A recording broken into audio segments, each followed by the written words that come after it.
আজকে চলে এসেছি আইএসসির একটি বিশেষ কবিতা স্বাধীনতা তুমি, শামসুর রহমানের লেখা।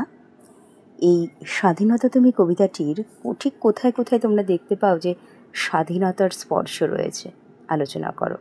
এই অংশটাই আজকের আলোচ্য বিষয়। বিশিষ্ট কবি শামসুর রহমান তার স্বাধীনতা তুমি কবিতায় দেখিয়েছেন অনেক জায়গায় স্বাধীনতার একটি স্পর্শ রয়েছে। স্বাধীনতা আছে রবীন্দ্রনাথের অজর কবিতা ও অবিনাশী গানে, নজরুলের ঝাঁকড়া চুলের বাবড়িতে। স্বাধীনতা আছে শহীদ মিনারে অমর ২১শে ফেব্রুয়ারির উজ্জ্বল প্রভাতে, ফসলের মাঠে কৃষকের হাসিতে, পতাকা শোভিত স্লোগান মুখর ঝাঁঝালো মিছিলে। স্বাধীনতা আছে রোদেলা দুপুরে মধ্য পুকুরে গ্রাম্য মেয়ের অবাধ সাঁতার। এই মজুর যুবার রোদে ঝলসিত দক্ষ বাহুর গ্রন্থিল পেশির মধ্যেও অন্ধকারের খাঁ খাঁ সীমান্তে মুক্তি সেনার চোখের ঝিলিকেও স্বাধীনতা।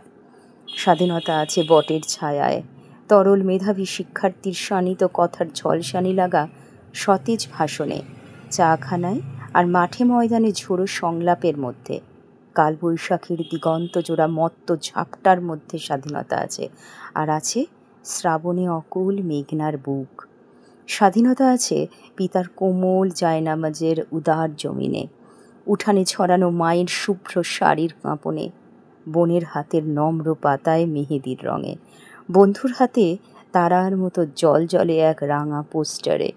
আর স্বাধীনতা আছে গৃহিণীর মন খোলা কালো চুলে, এখকার গায়ের রঙিন যে কুর্তা, সে কুর্তায় এবং খুকির তুলতুলে গালের মধ্যেও স্বাধীনতা বর্তমান।